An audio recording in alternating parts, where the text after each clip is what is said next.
South Korea की एक ऐसी खूबसूरत लड़की जिसने कि एक आदमी को अडल्ट साइट से चैट पे बात करके बुलाया और एक मोटेल में जाके उसकी गर्दन काट दी। उसके बाद से साउथ कोरिया की पब्लिक उसको द चैन सो किलर के नाम से जानने लगी। तो हे गाइस, मैं हूं केशव चौधरी, आपका अर्बन स्टोरीज के एक और एपिसोड में स्वागत है। गोमी शो एक 35 साल की खूबसूरत लेडी थी और साउथ कोरिया की ब्यूटी के हिसाब से वो बिल्कुल परफेक्ट बैठती थी। तो ऐसा क्या कर दिया उस लेडी ने जिसकी वजह से उसको द चैन सो किलर के नाम से जानने लगे। गोमी शो के बारे में आपको मैं थोड़ा बता दूं तो वो अलग अलग लड़कों के साथ रिलेशनशिप में रहती थी और चैट करके, किसी से बात करके अपने पास बुलाती और उनके साथ सेक्सुअली इंटरकोर्स करती। ऐसा नहीं था कि गोमी शो के रिलेशनशिप नहीं थे, उसके बहुत लंबे लंबे रिलेशनशिप थे और बहुत टाइम तक वो चलते थे। अब उसका एक ऐसा ही रिलेशनशिप होता है, एक आदमी के साथ वो रिलेशन में होती है और बहुत टाइम से होती है और उसको वो आदमी फाइनेंशियली भी सपोर्ट करता है। लेकिन एक दिन वो आदमी उससे बिना कुछ कहे वहाँ से चला जाता है और कभी उससे बात नहीं करता, ना ही उसके पास आता है। अब उसको ये चीज़ बहुत ही ज़्यादा गंदी लगती है और बुरी लगती है। उसको ऐसा लगा है इसने मुझे धोखा दिया है, इसने मेरा फ़ायदा उठाया है। बल्कि उस आदमी ने उसको पे किया था, उसकी जो भी चीज़ें हैं उसके लिए उनको पे किया था और जिस पैसे के लिए वो करती थी उस पैसे को वो आराम से दे देता था और उससे ज़्यादा ही पैसे देता था, फाइनेंशियली भी सपोर्ट करता था। तो वो आदमी के ऊपर गुस्सा क्यों थी वो? अब वो गुस्से गुस्से में अडल्ट साइट पे जाती है, वहाँ पर एक 50 साल के आदमी से बातें करती है और कहती है कि हम आपस में मिलकर जीवन काट सकते हैं। उस आदमी की पहले से ही शादी हो रखी थी और गोमी शो उससे कहती है कि तुम इस वाले मोटेल में आ जाओ और यहाँ पर हम मिलेंगे। अब वो आदमी अपने झूठ बोलकर घर में अपनी पत्नी से झूठ बोलकर कि ऑफिस की मीटिंग के लिए जा रहा हूँ, झूठ बोलकर गोमी शो के पास आता है और जैसे वो उसके पास आता है वो कमरे में बैठते हैं। गोमी शो उसके सारे कपड़े उतरवा देती है और फिर कहती है उस आदमी को कि अपनी आंखें बंद कर लो। वो आदमी अपनी आंखें बंद करता है। उस आदमी को उसने ड्रग्स वगैरह नहीं दिया था, तो आप शार्पनेस देखना गोमी शो की। उसने एक चाकू निकाला और उस चाकू पे उसने टेप बांध रखी थी ब्लैक कलर की, जिससे कि उसका हाथ कभी फिसले नहीं।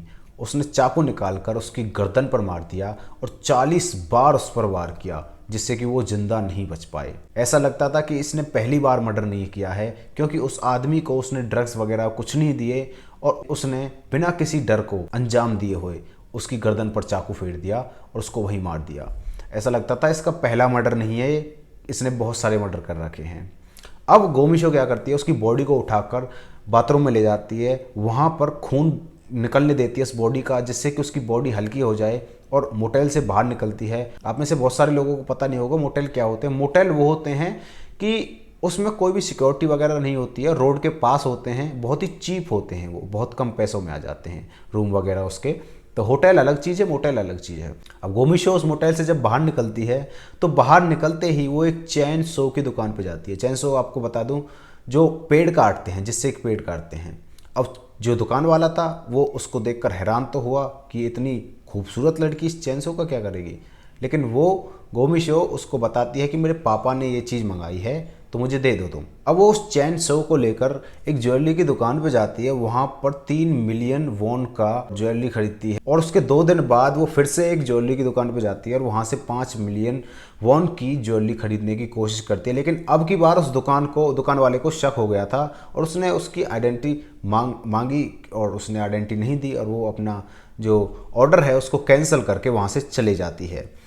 वो जाती है मोटेल में और मोटेल में जाते ही उसकी बॉडी को पहले तो 2 भागों में विभाजित करती है। उसके पास 2 बैग थे, 2 हिस्सों में काटती है, पाँव वाला हिस्सा अलग और ऊपर वाला हिस्सा अलग।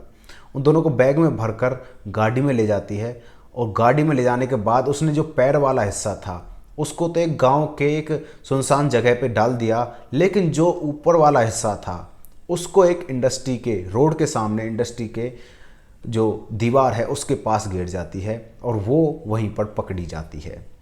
कैसे पकड़ी जाती है? उसका चेहरा और उसकी गाड़ी का नंबर उस कैमरे में आ गया था जो कि उस इंडस्ट्री के बाहर लगा हुआ था।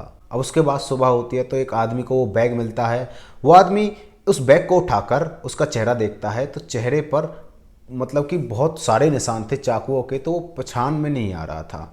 लेकिन जब उसके घर वालों ने उसकी मिसिंग रिपोर्ट दाखिल की थी तो पुलिस समझ जाती है कि ये वही वाला आदमी है जिसकी मिसिंग रिपोर्ट आई है। अब पुलिस क्या करती है, उसके कैमरे को चेक करती है कि ये किसने फेंका था यहाँ पे, तो उसमें साफ साफ उसकी गाड़ी का नंबर आ जाता है और उसका चेहरा भी आ जाता है। पुलिस को बस इतना ही प्रूफ चाहिए था किसी को पकड़ने के लिए। पुलिस फटाफट से उसके अपार्टमेंट में जाती है और वहाँ पर जाकर उसको गिरफ्तार कर लेती है। और उसके अपार्टमेंट में बहुत सारी महंगी महंगी चीज़ें थी, सोने की चीज़ें थी, चांदी की चीज़ें थी। और हैरानी की बात ये थी, उसने अपने जो अपार्टमेंट है उसका बिल भी नहीं भरा था।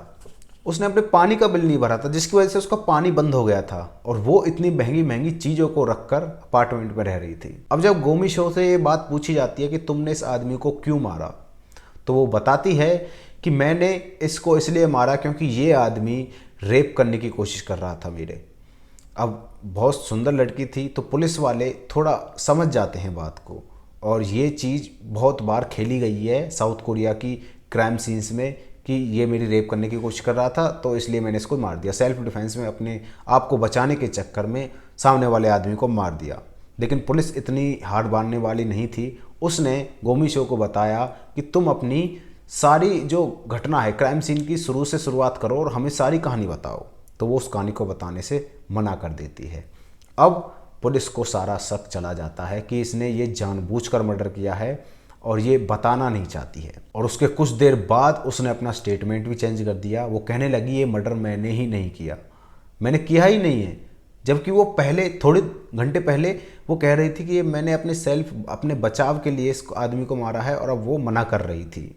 अब उसको कोर्ट में ले जाया जाता है और कोर्ट के बहुत सारे सबूत होने के कारण उसको 30 साल का प्रिजन टाइम मिलता है। उसने एक अपील की थी कि मैं मेंटली स्टेबल नहीं हूँ तो मुझे जो प्रिजन टाइम है वो कम किया जाए, लेकिन कोर्ट ने उसकी अपील को रिजेक्ट कर दिया था।